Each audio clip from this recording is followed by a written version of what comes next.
안녕하세요. 여러분 매일매일 삶의 선교사로 승리하고 계시죠? 오늘도 저와 여러분들이 우리에게 주어진 일상 속에서 멋지게 승리하는 멋진 선교사들이 되기를 진심으로 응원하고 또 축복합니다. 제가 먼저 영상을 하나 좀 보여드리고 싶은데요. 짧은 영상입니다. 여러 가지 공들 중에 어떤 색깔이 1등으로 도착할지 한번 맞춰보십시오. 자, 영상 보실까요?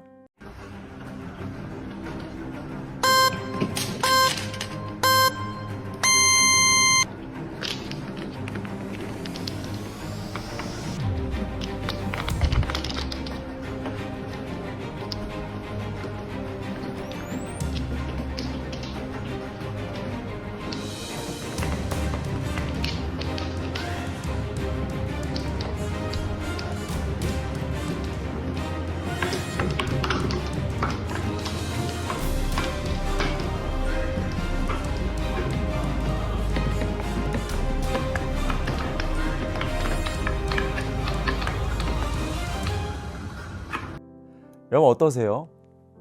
끝날 때까지 끝이 아닙니다. 사실 이 초록색 공이 계속 뒤처지거든요. 근데 결국 끝에 가서 1등 하잖아요. 이처럼 끝날 때까지 끝이 아니니까 쉽게 판단하지 마시고 또 쉽게 포기하지 마시고 하나님께서 지금도 일하시니 저는 저와 여러분들이 그 하나님이 일하실 그 끝에서 오늘을 바라보며 믿음으로 묵묵히 소망을 품고 나아갈 수 있는 우리 모두가 되기를 간절히 소망합니다. 특별히 오늘 본문 말씀을 보면 이 사도 요한이 1절에 보니까 2일 후에라는 표현을 합니다. 2일 후에. 그러니까 이 직전 3장까지의 내용을 보면 7교회에 대한 이 주님이 하신 말씀을 사도 요한은 기억하면서 환상을 통해 하늘 성전의 영광을 지금 이 4장에 들어 설명하고 있는 거예요.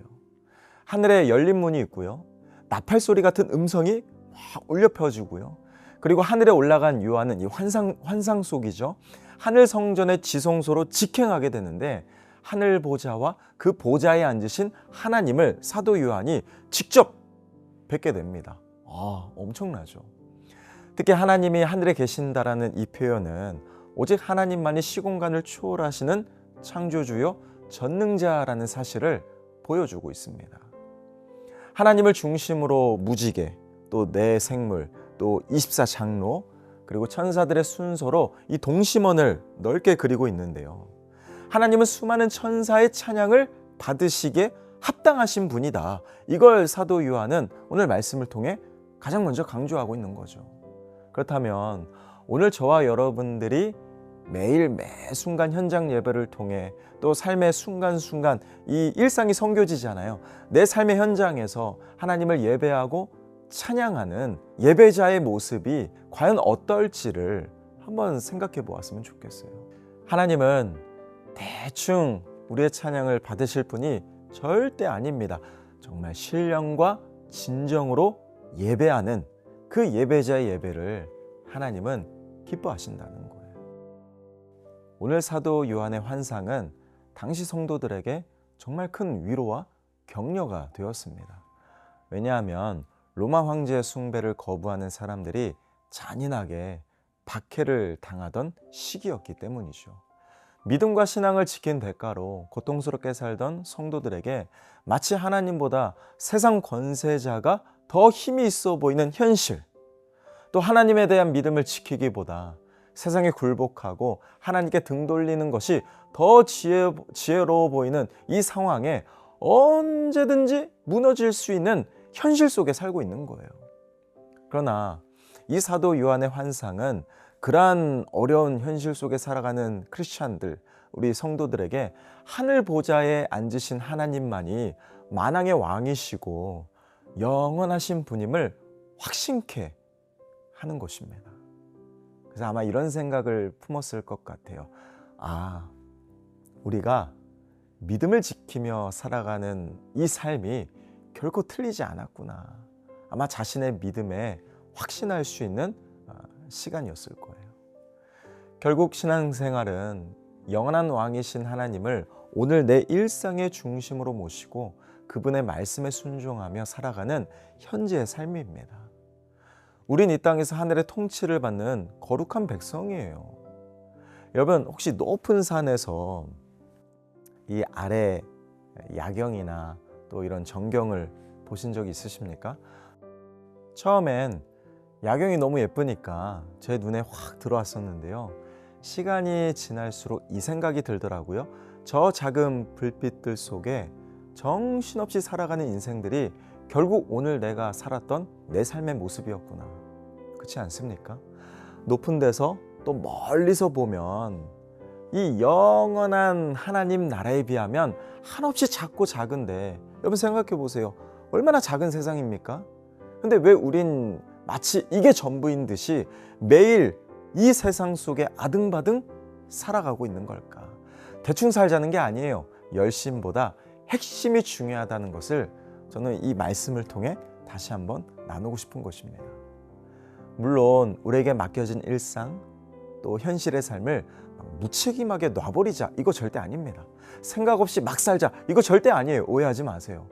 다만 세상에 연연하지 말고 세상에 끌려다니지 말자는 의미죠. 솔직히 벼랑 끝에 선 것처럼 괴롭고 답답할 때는 또 다른 수를 예비하신 하나님을 믿기가 참 쉽지 않습니다. 두려움과 염려가 막 몰려올 때는요, 합력하여 반드시 선을 이루시겠다는 하나님의 약속 신뢰하기가 정말 어려워요. 그게 우리의 현실이잖아요. 솔직히 사는 날 동안 걱정과 염려에서 자유로울 수 있을까요? 어느 누구나 자유롭지 않습니다. 그러나 하나님을 정말 믿는 자는 걱정은 하지만 두려워하진 않더라고요. 왜냐하면 선한 목자이신 주님이 여전히 나와 함께 하시고 끝까지 책임지시고 반드시 우리를 웃게 하실 걸 믿기 때문이죠. 결국 신앙이란 관점의 싸움 같습니다. 생각의 싸움이고요. 이 시선의 싸움이에요. 저는 저와 여러분들이 영혼의 관점, 또 믿음의 관점, 하나님의 관점에서 오늘 내 인생을 해석하고 또 나라는 존재를 하나님의 관점에서 다시 한번 바라볼 수 있는 이 믿음의 시선이 있기를 저는 간절히 부탁을 드립니다. 우리는 늘 어떻게 살지를 생각해야 돼요. 어떻게 살까? 과연 어떻게 살아야 될까? 다만 이 땅의 욕심과 허망한 세상을 위하여 어떻게 잘 살까? 이 고민이 아니라 하나님의 기쁨과 영광을 위하여, 영원한 가치를 위하여 어떻게 잘 살까를 고민해야 되겠죠. 저는 저와 여러분들이 하나님이 보시기에 유의미한 인생을 살기로 오늘 다시 한번 결단하는 모든 선교사들이 되기를 진심으로 부탁을 드립니다. 어쩌면 우리도 이 초대교회 성도들처럼 애매히 고난을 당할 때가 참 많아요.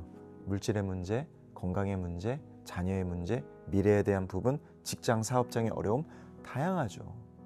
그러나 우리 모두 걱정은 많으나 걱정을 없앨 수는 없어요. 그러나 하나님 때문에 절대 두려워하지 않고 믿음으로 묵묵히 나아가시기를 진심으로 부탁을 드립니다. 말씀을 맺을게요. 하나님은 이해할 뿐, 평가할 뿐, 판단할 뿐이 아니라 신뢰할 뿐이고 믿음의 대상이며 내가 끝까지 순종할 뿐임을 여러분 기억하셨으면 좋겠어요. 절대 보이는 대로, 들리는 대로 연약한 내 감정에 치우치지 마시고, 왜냐하면 하나님은 1초를 앞두고도 얼마든지 역사하실 수 있는 전능하신 하나님이시잖아요. 그래서 우리가 진정 의지할 분은 오직 하나님밖에 없다. 그래서 겸손히, 간절히, 온전히 더욱더 주님만 바라보시고 그 하나님께 우리의 모든 시선을 고정하며 오늘 믿음으로 승리할 수 있는 저와 여러분들이 다 되시기를 예수님의 이름으로 축원합니다. 다 함께 기도하겠습니다. 사랑의 아버지 하나님, 우리가 이 땅을 살아가면서 때로는 보이는 현실에, 들리는 소리에, 연약한 내 감정에 수없이 휘둘리고 흔들리며 치우칠 때가 많지만 우리가 끝에서 오늘을 바라볼 수 있는 믿음을 주시고 나와 항상 함께 하시고 지키시며 책임지시고 합력하여 선을 이루실 살아계신 하나님을 온전히 신뢰할 수 있는 믿음을 허락하여 주시옵소서. 감사드리며 오늘도 내 삶 가운데 역사하실 우리 주 예수 그리스도 이름으로 간절히 기도합니다. 아멘. 나 이제 두렵지 않네. 크신 능력이